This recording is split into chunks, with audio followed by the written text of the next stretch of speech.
João, capítulo 15, versículo 1 diz: Eu sou a videira verdadeira, meu pai é o lavrador. Toda vara em mim que não dá fruto, atira, limpa toda aquela que dá fruto, para que dê mais fruto. Vós já estáis limpos pela palavra que vos tenho falado. Estai em mim e eu em vós. Como a vara de si mesma não pode dar fruto, se não estiver na videira, assim também vós, se não estiverdes em mim. Eu sou a videira, vós as varas. Quem está em mim e eu nele, este dá muito fruto, porque sem mim nada podereis fazer. Versículo 6. Se alguém não estiver em mim, será lançado fora, como a vara, e secará, e os que colhem e lançam no fogo e ardem. Se vós estiverdes em mim, e as minhas palavras estiverem em vós, pedirei tudo o que quiserdes, e vos será feito. Nisto é glorificado meu Pai, que deis muito fruto, e assim serei meus discípulos. Como o Pai me amou, também eu vos amei a vós. Permanecei no meu amor. Se guardardes os meus mandamentos, permanecerei no meu amor, do mesmo modo que eu tenho guardado os mandamentos do meu Pai e permaneço no seu amor. Tenho-vos dito isso para que a minha alegria permaneça em vós e a vossa alegria seja completa. Amém? Feche seus olhos, vamos orar ao Senhor. Pai, te louvamos, mais uma vez nos colocamos na tua presença para agradecer ao Senhor pela oportunidade que temos de estarmos reunidos em teu nome, compartilharmos, ó Deus, da palavra do Senhor, podemos adorar o Senhor, entregar a nossa adoração. Ó Pai, agora fala aos nossos corações, usa, meu Deus, para a tua glória, Pai. Que os nossos corações sejam moldados mais uma vez nessa noite. Nós te pedimos isso no nome de Jesus. Amém. Somos chamados a frutificar. Esse é o imperativo de Jesus para os seus discípulos. A grande comissão nos pede que nós preguemos o Evangelho, que nós levemos a palavra de Deus àqueles que não a conhecem. Exige que nós façamos os discípulos, batizando em nome do Pai, do Filho e do Espírito Santo, ensinando a guardar tudo que vos tenho ensinado. Essa é a grande comissão, é uma ordenança do Senhor para nós, seus discípulos, que temos a obrigação de proclamar o Evangelho a toda criatura. Mas esse texto, Jesus faz mais um comissionamento aos seus discípulos, de que é necessário que o seu discípulo ele dê fruto, que ele frutifique. O frutificar é imperativo de Deus. Quando falamos de frutificar, estamos falando de testemunho, daquilo que nos faz parecer mais com Jesus Cristo. É nos tornarmos cada vez mais semelhantes ao Senhor Jesus. É vivermos nessa terra, assim como Jesus andou por toda parte fazendo bem, pregando o Evangelho, curando os enfermos. É necessário que nós sigamos os passos de Jesus. Jesus faz um alerta aos seus discípulos aqui. Queria que a gente pudesse entender um pouco o contexto do que estava acontecendo aqui nesse texto. Logo depois de Jesus chegar, a Jerusalém para ser crucificado na Páscoa ali, ele se reúne com seus discípulos. Ele então ceia com seus discípulos, acontece ali o lava-pés, a ceia, e no meio da ceia,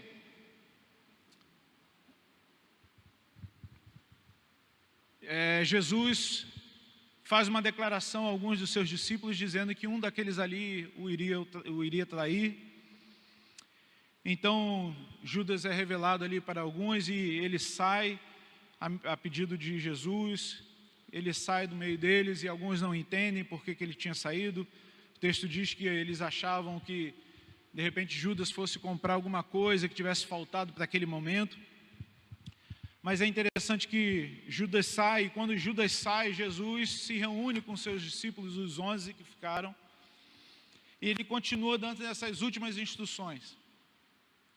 Então aqui a gente está falando de algum período de tempo entre o fim da ceia e o Getsêmani, quando Jesus está ali com seus discípulos, dando as últimas instruções, e ele começa a falar sobre a importância de ser moldado pelo Espírito Santo, por Deus, por aquilo que tudo que Jesus já tinha conversado com eles, discutido e aberto seu coração para ele, para aquilo que haveria de acontecer.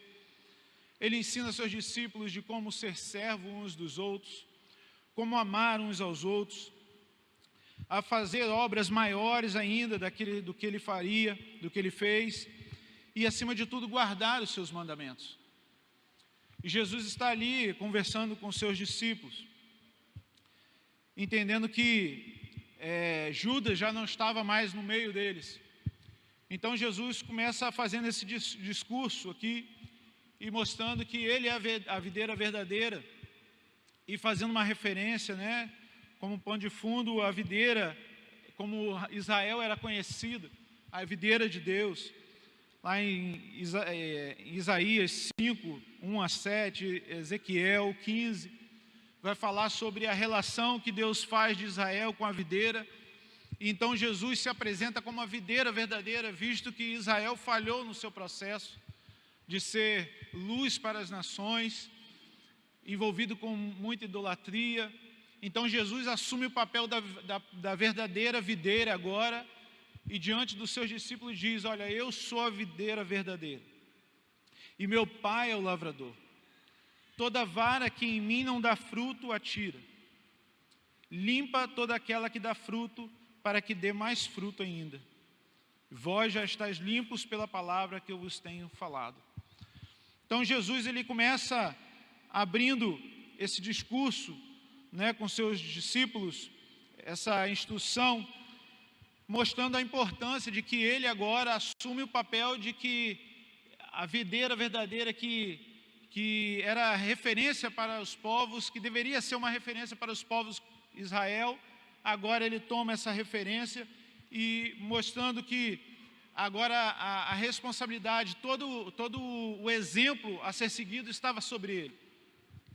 Era necessário que os discípulos entendessem que ele agora era o foco principal. Era ele que era a referência para o mundo, em referência de comportamento, de lidar com as pessoas, sobre a função que Israel deveria assumir e não assumiu.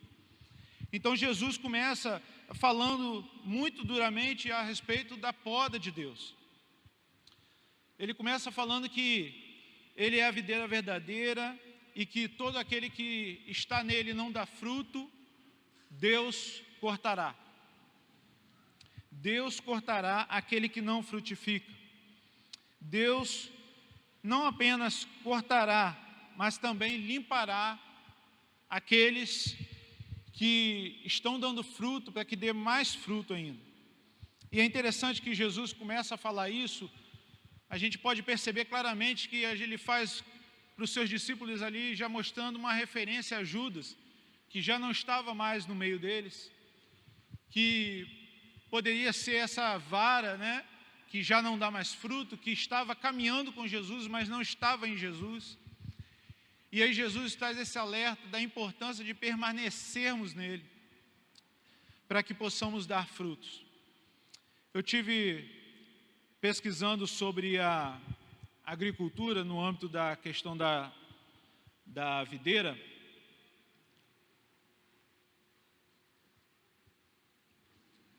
Como o agricultor ele lida com essa situação do plantio, o cuidado que precisa ter em relação ao cultivo da uva, né? E eu achei interessante porque ele abordou alguns pontos em relação ao benefício da poda da videira. E eu comecei perceber o que Jesus queria falar, porque a gente vive num contexto urbano em que a gente só encontra uva no supermercado ou na feira, né? Já numa caixinha, né? De alguma forma você já encontra ali pronto para levar e consumir. Mas a gente está falando aqui de um povo que vivia em torno do cultivo, né? Da agricultura, e que sabia de todo esse processo. É interessante que o agricultor, ele citou alguns benefícios da poda. E eu queria ler para vocês aqui, o primeiro deles é equilibrar a área produtiva. Equilibrar a área produtiva. Então, o primeiro benefício que ele diz ali em relação à poda, por que é necessário fazer uma poda na videira?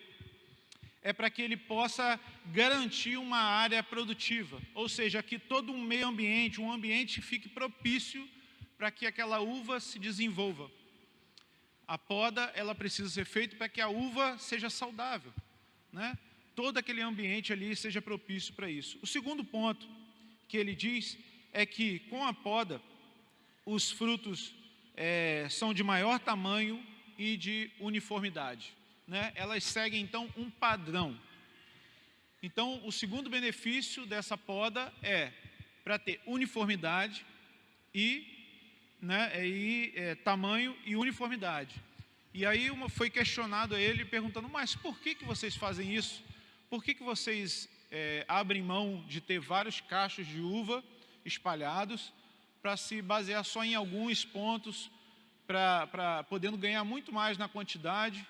E ele diz, olha, a gente busca excelência.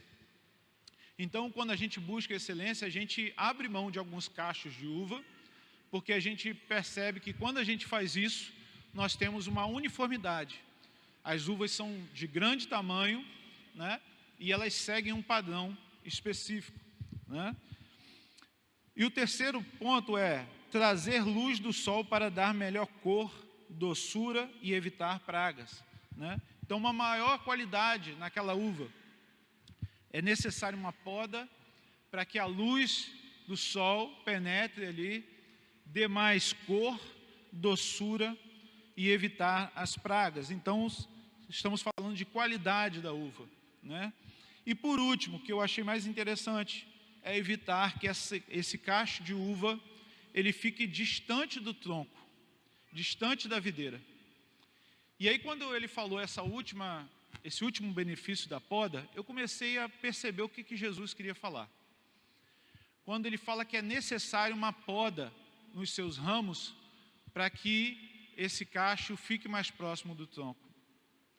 É interessante que quando Jesus fala, né, eu sou a videira verdadeira, meu pai é o agricultor, toda vara que estando em mim não dá fruto, ele corta, e aquele que dá fruto, ele poda para que dê mais fruto ainda, ele limpa, né? Eu pude entender muito bem o que Jesus estava querendo dizer. E eu creio que os discípulos também entendiam isso muito bem, porque eles estavam envolvidos naquele contexto de cultivo, né? Como eu falei, para a gente é difícil a gente compreender isso, porque a gente não vê o processo todo, né? Então Jesus começa a demonstrar para eles a importância da poda. Deus corta a vara que não dá fruto. Deus limpa a vara que frutifica para que dê muito fruto. E ele diz, vocês estão limpos, né? O versículo 3 diz, vós já estáis limpos pela palavra que eu vos tenho falado. É interessante aqui a gente notar que Judas já não está mais entre eles. E Jesus começa a dizer e diz, olha, vocês já estão limpos pelas palavras que eu tenho dado a vocês. Efésios 5, 25 a 27 diz, marido, ame a cada um a sua esposa, como Cristo amou a igreja e entregou a vida por ela, a fim de torná-la santa, purificando-a com lavagem da água por meio da palavra. Assim o que fez para apresentá-la a si mesmo como igreja gloriosa, sem mancha, ruga ou qualquer outro defeito, mas santa e sem culpa. Esse é o desejo de Cristo para nós. É que sejamos limpos pela palavra dia a dia. O discípulo de Jesus, ele precisa entender que ele precisa ser podado, que ele precisa receber o cuidado de Deus da poda para que a gente possa frutificar mais e mais. É necessário que nós estejamos cada dia mais submetidos à poda de Deus. Devemos nos submeter à poda de Deus, que é uma disciplina para a nossa vida cristã. As pessoas olham para nós todo o tempo, né, como nós falamos aqui na EBD no domingo, nós somos a Bíblia que as pessoas leem. As pessoas aí fora olham para a nossa vida lendo a Bíblia. É o contato que eles têm com Cristo, muitas vezes é com a nossa presença. E quando Jesus está mostrando aos seus discípulos, olha, vocês precisam dar frutos, e frutos de qualidade, que o fruto de vocês precisa permanecer. Ele está falando da responsabilidade que eu e você, como cristãos, precisamos desenvolver isso, a forma de frutificar, para que as pessoas possam ver Cristo em nós. Segundo ponto, ele vai falar sobre a necessidade de estarmos ligados à videira. Versículo 4 e 5, ele diz: estai em mim e eu em vós, como a vara de si mesma não pode dar fruto, se não estiver na videira, assim também vós, se não estiverdes em mim. Eu sou a videira, vós as varas. Quem está em mim e eu nele, este dá muito fruto, porque sem mim nada podeis fazer. Então Jesus está dizendo, olha, é necessário que vocês estejam em mim e eu em vocês, né? A vara, ela precisa estar ligada à videira. A gente sabe que só há um fruto na vara, né, no galho, se a seiva que vem do tronco chega até o galho, né? Então é impossível que esse galho que não tenha ligação com a videira, ele possa produzir.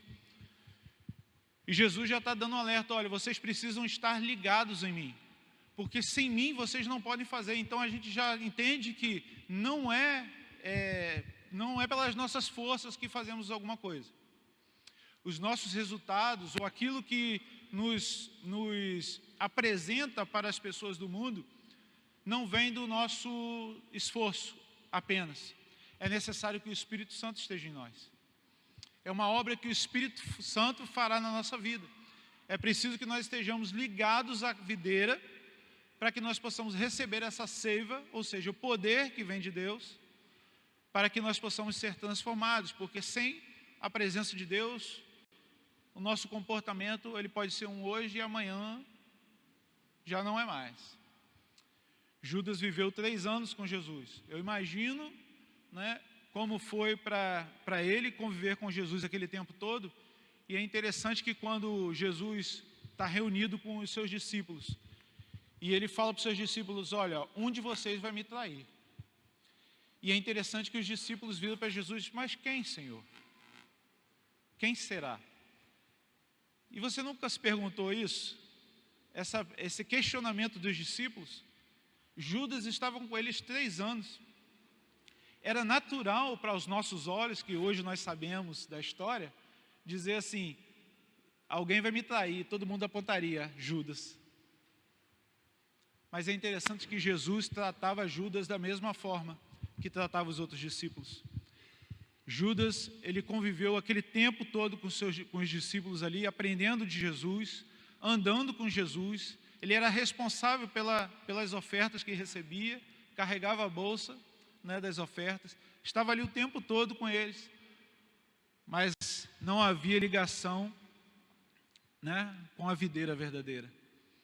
Ele estava ali presenciando todos os fatos que ocorriam, ele via todos os milagres, mas o coração dele estava longe.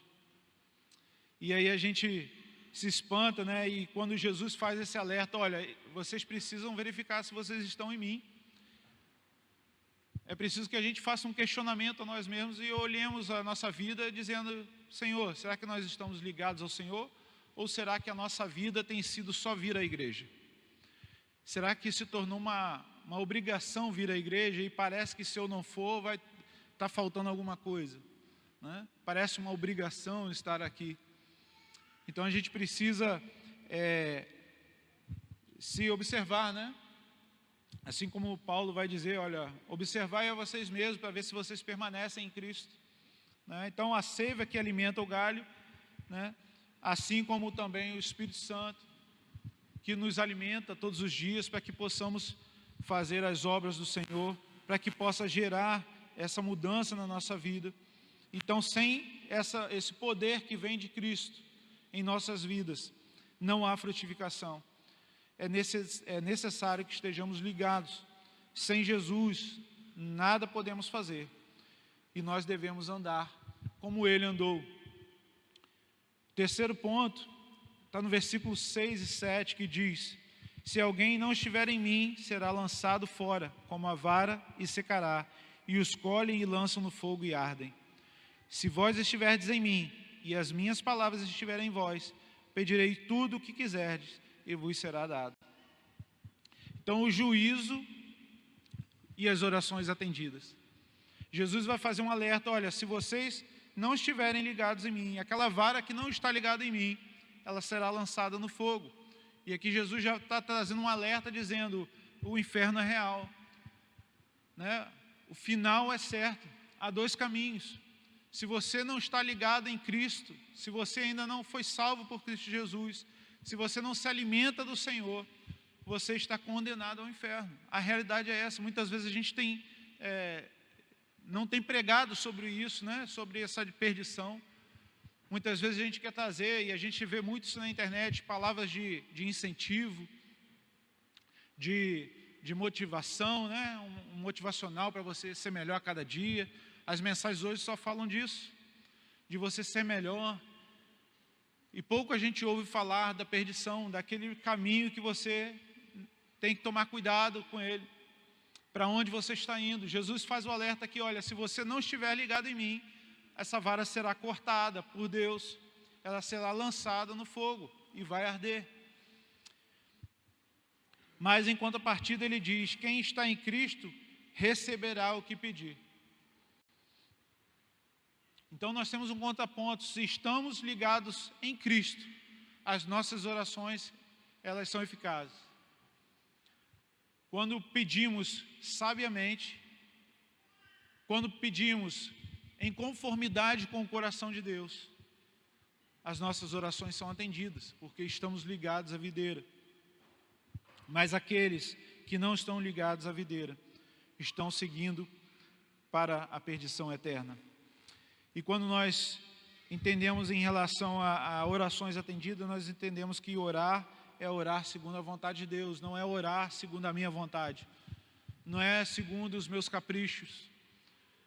Jesus não está falando aqui que qualquer capricho que você queira, você, por estar ligado à videira, você vai orar e Deus vai conceder. Não, é que você terá sabedoria. Se você está bebendo do Senhor, você está recebendo do Senhor o alimento que vem dele, consequentemente você terá sabedoria para pedir a Ele segundo a vontade de Deus. Versículo 8 vai dizer: nisto é glorificado meu Pai, que deis muito fruto, e assim sereis os meus discípulos. Então os frutos, Jesus está dizendo aqui que frutos são a evidência de um discípulo.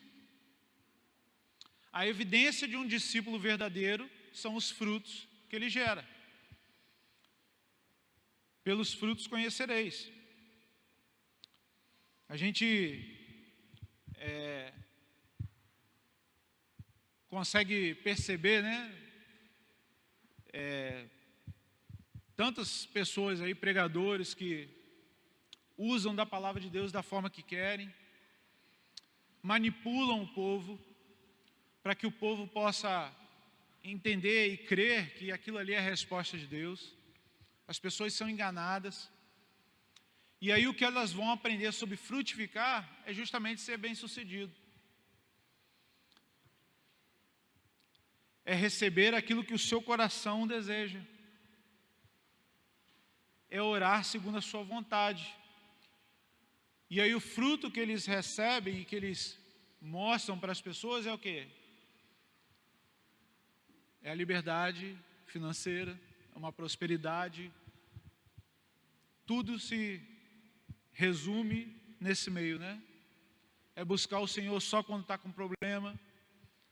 É não viver um evangelho genuíno de busca, de entrega, mas é buscar o Senhor apenas nas suas necessidades. Mateus 5,16 diz: assim resplandeça a vossa luz diante dos homens, para que vejam as vossas boas obras e glorifiquem ao vosso Pai que está no céu. Então, os frutos que nós mostramos para o mundo é justamente isso, é você ser luz em meio à escuridão. É você ser sal em meio a um mundo sem tempero. É você fazer diferença onde você está. Quando você está reunido na sua escola, na sua casa, em qualquer ambiente que você estiver, você gera diferença naquele ambiente. As pessoas ali reconhecem em você o caráter de um discípulo de Jesus. Elas conseguem perceber, mesmo não sendo cristãs, os frutos que você tem gerado, aquilo que Deus tem gerado na sua vida. Jesus vai dizer que nós precisamos permanecer no seu amor. Versículo 9 e 10 diz: como o Pai me amou, também eu vos amei, a vós permanecei no meu amor. Se guardardes os meus mandamentos, permanecereis no meu amor, do mesmo modo que eu tenho guardado os mandamentos do meu Pai, e permaneço no seu amor. Os frutos só são possíveis se nós permanecermos no Senhor. E como permanecemos no Senhor? Através da sua palavra. Através de buscarmos ao Senhor uma vida em santidade. Uma vida que frutifica para além dos muros, para além das paredes daqui da igreja. São frutos que permanecem na sua vida durante as 24 horas, onde as pessoas estão ao seu redor conseguem perceber, permanecer no seu amor. E ele vai continuar dizendo no versículo 11: tenho-vos dito isso para que a minha alegria permaneça em vós e a vossa alegria seja completa. Ou seja, permanecer em Cristo só tem um resultado: é viver alegre. É viver alegre em quê? Na obediência. É ser alegre em obedecer a Deus. É ser alegre em viver os mandamentos do Senhor. Assim como ele disse: assim como eu obedeço ao meu Pai, eu espero que vocês, o meu desejo é que vocês permaneçam nesse amor, obedecendo os meus mandamentos. Então a nossa vida de frutificação, ela depende de uma busca. Ela depende da nossa vida diária, da nossa busca diária, o desejo por permanecer em Cristo. O fruto que o lavrador busca é a semelhança com Cristo. Então, como nós temos vivido nos nossos dias? Sempre nessa correria que nós vivemos no nosso dia a dia, não percebendo os nossos frutos, como tem sido o nosso viver, nosso caminhar, o que as pessoas têm vivido ao nosso entorno, têm falado em relação à nossa vida. E para concluir, eu queria chamar o ministério aqui. Nós podemos perceber alguns benefícios também da poda de Deus. Assim como eu disse aqui no início, os benefícios da poda. Quando estamos alicerçados na palavra do Senhor, quando estamos ligados à videira verdadeira, quando estamos recebendo do Senhor, quando estamos sendo podados por Deus, para que a gente possa estar mais perto do tronco. Lembra que eu falei? Estar mais perto do tronco. É Deus que vai nos podando em todo o tempo da nossa vida, nos disciplinando no decorrer da nossa vida cristã, para que a gente possa estar mais próximo a Ele. Então, gerar um ambiente saudável de crescimento é um benefício da poda de Deus. Então, quanto mais a gente é podado por Deus, mais a gente vive em um ambiente saudável, onde nós podemos ser ministrados, receber esse crescimento por estar reunidos. A igreja é isso, é um ambiente onde nós nos reunimos para podermos estarmos adorando ao Senhor em comunidade. Então, gerar um ambiente saudável de crescimento. Segundo, gerar frutos de qualidade, ser sal e luz. Quando somos podados por Deus, nós geramos frutos de qualidade. Terceiro, nós afastamos a escuridão do pecado da nossa vida. Deus vai nos podando. Quanto mais a gente se alicerça na palavra, quanto mais a gente se firma na palavra, quanto mais a gente ama o Senhor, quanto mais a gente busca o Senhor, quanto mais a gente tem relacionamento com o Senhor, nós somos podados em relação à escuridão do pecado na nossa vida. Deus vai nos podando, nos mostrando os caminhos perigosos do nosso dia a dia.